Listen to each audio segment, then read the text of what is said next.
Hello students, today we will discuss some examples of complex numbers which are related with the modulus of a complex number and the Morvay's theorem and its applications.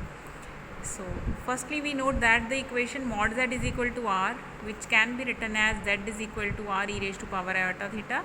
This equation represents a equation of a circle having the counterclockwise rotation, means a positive direction, radius r and centered at origin. How this equation is representing a circle, let us see. So we have that mod z is equal to r, where z is what? Is a complex number x plus iota y. So this will imply that modulus of x plus iota y is r. How to find the modulus of a complex number? What is a modulus of complex number? It is the under root of x square plus y square. Squaring both sides, x square plus y square will be equal to r square, and this is what it is, an equation of a circle whose center is 0, which may be written as x minus 0 square, y minus 0 square is r square. So mod z is equal to r. mod z ਆਪਾਂ ਦੇਖ ਲਿਆ ਸੀਗਾ ਕਿ ਅਗਰ z x plus iota y ਹੋਵੇ ਤਾਂ ਉਹਦਾ mod ਕਿੰਨਾ ਹੁੰਦਾ? It is under root of x square plus y square. So under root of x square plus y square is equal to r. It is the value. mod z is equal to r ਇੱਥੋਂ ਨਿਕਲ ਕੇ ਆਈ ਹੈ, ਜਿਸ ਨੂੰ x square y square r square ਲਿਖ ਸਕਦੇ ਹਾਂ, which is x minus 0 square, y minus 0 square is r square. So this is a circle with the center at 0 0 with radius r. तो r radius वाला बन गया है circle, जिसमें mod z is equal to r. ये r ਦੀ ਜਗ੍ਹਾ ਤੇ ਅਸੀਂ capital R यूज़ ਕੀਤਾ है. So this is capital R. Capital R is the radius. Further, the circle z minus z naught is equal to r can also be written as, ਆਪਾਂ इसनू इस तरीके नाल भी लिख सकते हैं. How to write it like this? ਇਹਨੂੰ ਅਸੀਂ इदा किवें लिख लिया? z minus z naught is equal to ਆਪਾਂ r लिख रहे हैं. Squaring both sides. Squaring both sides करिए तो z minus z naught square will be equal to r square. z minus z naught square is what? Is z minus z naught into z minus z naught the conjugate is equal to r square, because we have a result that mod of z square is z into z conjugate. So next ਅਸੀਂ ਇਸ conjugate ਨੂੰ separate ਕਰ ਲਿਆ, and then we have performed multiplication. Simple multiplication ਅਸੀਂ perform ਕਰ ਲਈ, ਕਿਉਂਕਿ ਇਸ ਨੂੰ ਅਸੀਂ ਲਿਖ ਲਿਆ z minus z naught into z conjugate minus z naught conjugate is equal to r square. Then z into z conjugate बनूंगा, z into z conjugate, then minus of z into z naught conjugate minus of z conjugate into z naught plus z naught into z naught conjugate, and minus of r square is 0, and z into z conjugate बन गया mod of z the square. ठीक है, इस तरीके नाल values लिख लिया. So this is a general equation of a circle.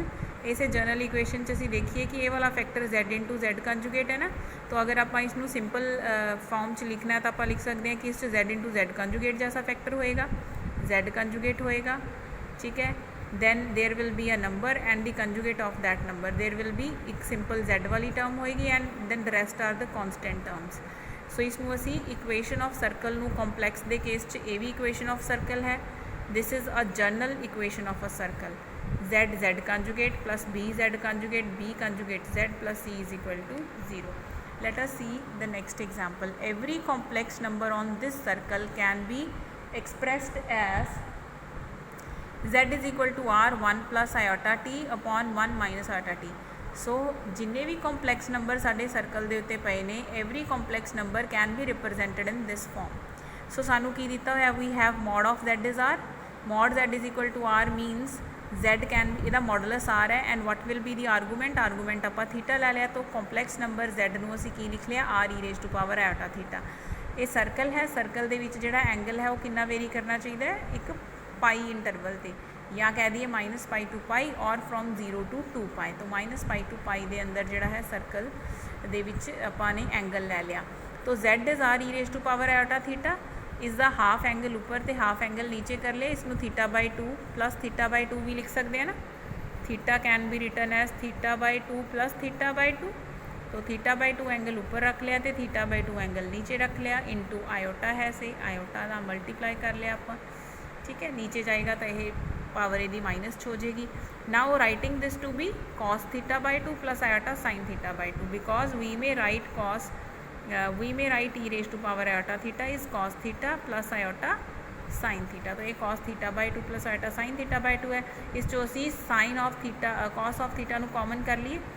जो असी कॉस थीटा नू कॉमन करिया तो इत्थे कॉस थीटा नू जो असी कॉमन करांगे तो so this will give us it is equal to R into cos of theta by 2 common किया, cos of theta by 2 common किया, अंदर बच गया 1 plus iota sine theta by 2 divided by cos theta by 2, 1 plus iota sine theta by 2 divided by cos of theta by 2. This is equal to 1 plus iota tangent theta by 2, 1 minus iota tangent theta by 2. Writing this tangent of theta by 2 to be T, इनू T लिख लिया. So असी अपने complex number z नू represent कर लिया in the form r into 1 plus iota t upon 1 minus iota. So next is De Moivre's theorem. De Moivre's formula for any complex number z which is r e raised to power iota theta. अगर असी इस z दी power n raise कर लिए then z दी power n कितना बन जाएगा r raised to power n e raised to power iota n theta, which may also be written as कि अगर साडे कोले z r cos theta plus iota sin theta है, this means z raised to power n will be r raised to power n cos n theta plus iota sine of N theta. ये असी prove करके दिखाना. अगर असी N नू 0 मान के चलीए then z raise to power 0 will be what, किसी की पावर 0 कितनी होंगी है 1, r raise to power 0 is 1, e की पावर 0 इज़ ऑल्सो 1. तो लैफ्ट साइड राइट दे इक्वल होगी क्योंकि 1 1 दे इक्वल होंगे. ठीक है. So case is true for n is equal to 0 and we are using mathematical. Now we assume that result is true for n is equal to k. This means कि अगर z की k power race कर दे तो result ऐसा होंगे, यानी कि साडे कोल इत्थे बन जाता cos of K theta plus iota sine of K theta. ठीक है. हुण असी रिजल्ट प्रूव करके दिखाना है for N is K plus 1. वो आप z दी raise to power K plus 1 consider किया, इनू असी सैपरेट करके लिख लिया z raise to power K z दी पावर 1. z दी पावर के नू असी केस इस केस नू यूज़ कर लिया विच यूजिंग दी अबव केस. ठीक है. इस असी की कर लिया use above case. Above case use करके z raise to power k बन गया and z is r e raise to power iota theta. r and r दियाँ पावर मैच कर गई. e इज़ द बेस, ये पावर्स ऐड कर लिया. So this result is also true for n is equal to k plus 1. If it is true for n is equal to k plus 1 this means it is true for all n. हुण अगर साडा n negative होवे, negative powers च किवें work करेगा. If n is minus of m तो z raise to power n नू z raise to power minus m लिख लिया आप, विच इज़ z दी power minus 1 and whole power is m and z की सी साडा z is r e raise to power iota theta. तो minus power कितनी हो जाएगी r e raise to power iota theta दी पावर माइनस 1, यानी कि r दी power minus 1 e raise to power iota theta. r दी power minus 1 is 1 by r e raise to power minus iota theta whole power is m. तो ये m power साडे इस factor ते आ जाएगी एंड इंटू इत्थे भी आ जाएगी. So further it is r raise to power जो m सी ऊपर शिफ्ट कर दें r raise to power minus m e raise to power minus m iota theta. What is minus of m, minus m is n. So this means कि the result is also true for the negative index. So sum up की हो गया साडा. Sum up करके असी ये कहता कि if z is r e raise to power iota theta then z raise to power n is r raise to power n e raise to power iota n theta, whether this power is positive or whether it is negative. Positive and negative for both indexes, this result is true. Next are applications of the De Moivre's theorem. Applications ਦੇ ਵਿੱਚ first application ਕੀ ਹੈ कि if n is a positive integer then we have z raised to power n is r raised to power n e raised to power iota n theta. तो ये simple ही है, साढ़े को De Moivre's theorem ही है कि अगर z r e raised to power iota theta है तो z raised to power n is r n e raised to power iota n theta. अगर असी केस लैके चलिए if r is 1, if r is 1 then what happens, e raised to power iota theta raised to power n is e raised to power iota n theta. r दी place ते 1 लिख लाँगे. This will give us that z raised to power n e raised to power iota n theta है. ठीक है. सो इस तरफ असी r दी प्लेस ते 1 लिख लिया. Let us see what we are writing. देखो z raised to power n is what, is r raised to power n e raised to power iota n theta ना. एंड इस z की value लिखा, z कितना सीगा r e raised to power iota theta. सो ये मेरे को values सीगियां. इसनू असी कॉस एंड साइन वाली फॉर्म च लिख लीए. साडी इस साइड च असी r नू 1 लिख लिया, r नू 1 लिख लिया. वैन r इज़ 1 की बनया e raised to power iota theta. So e raised to power iota theta raised to power n is e raised to power iota n theta. This may be further written as e raised to power iota means cos theta plus iota sin theta. Whole power is n and this power is equal to, इसनू की लिख सकते हैं, cos n theta plus iota sin n theta.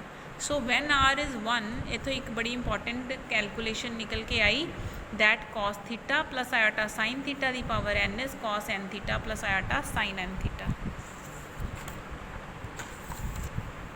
ठीक है, this is our calculation. cos of n theta plus iota sin n theta is equal to cos theta plus iota sin theta whole power n. ऐसे तो further असी calculations कर लिया. Now this is what it is x plus y raised to power n and we know the binomial that x plus y raised to power n the binomial खोलिए तो की हुंदा है NCR x raised to power n minus r और y raised to power r. इत्थे x and y दियां Plessis अगे पिछे कीतियां जा सकदियां ने. x the power n and y the power n minus r लिखा जा सकता है. तो सिमिलर मैनर के अंदर इत्थे बाइनोमियल लग जाएगा समेशन n c k, ठीक है, iota sine theta raise to power k and cos theta raise to power n minus k. Next असी समेशन जो फर्स्ट वैल्यू ले ली when k is equal to 0, k 0 होएगा तो की आ जाएगा N C 0 cos raise to power n minus 0 theta iota sine theta raise to power उरे की सी के दी प्लेस ते 0. नेक्स्ट की लै लिया k is 1 N C 1 cos of n minus K दी प्लेस ते 1 iota sine theta raise to power K दी प्लेस ते 1. Then is case for k is equal to 2 and so on when k is equal to n. इस दे विच असी पहला थोड़ा जिहा sort out कर लेना. Then we will equate imaginary and real parts. इसका रियल पार्ट की है कॉस ऑफ n थीटा. जिस वैल्यू च आयोटा नहीं आया, आयोटा दी पावर 0 इज़ 1, ये खत्म हो गया, ये मतलब ये रियल पार्ट च आ गया. इस च आयोटा दी पावर 1 है मीनस ये इमेजिनरी पार्ट है, ये रियल पार्ट है, it is a real part. Iota square is what, iota square is -1, iota खत्म हो गया, this means it is a real part. इदा ही नैक्सट पार्ट च आयोटा का क्यूब होएगा, iota cube is minus iota, this means that part will be imaginary part and so on. So left side the real part, left side the real part, yes, then this is a real part and इदा ही अगे अगे जिथे जिथे positive देखो even numbers जो choose करते हैं तो ये जनरलाइज कर लिया कि वो रियल निकल के आता है. ठीक है, सो ये साडी ऑब्जरवेशनस आ गई साडियां सिंपल. -1 इत्थे देखो की आ रहा सीगा, आयोटा स्क्वायर आ रहा सीगा, NC2 दे नाल factor iota square is what is -1. Then NC4 दे नाल केड़ा फैक्टर आना है, आयोटा दा 4, आयोटा 4 का मतलब है iota square into iota square. इत्थे आयोटा 4 आना सीगा, iota square into iota square is -1 and -1 मीनस -1 square. इस तरीके नाल अगर नैक्सट टर्म लिखनी हो तो की आ जाएगी NC6 cos raise to power n minus 6 theta -1 raise to power 3 into sine of 6 theta and so on.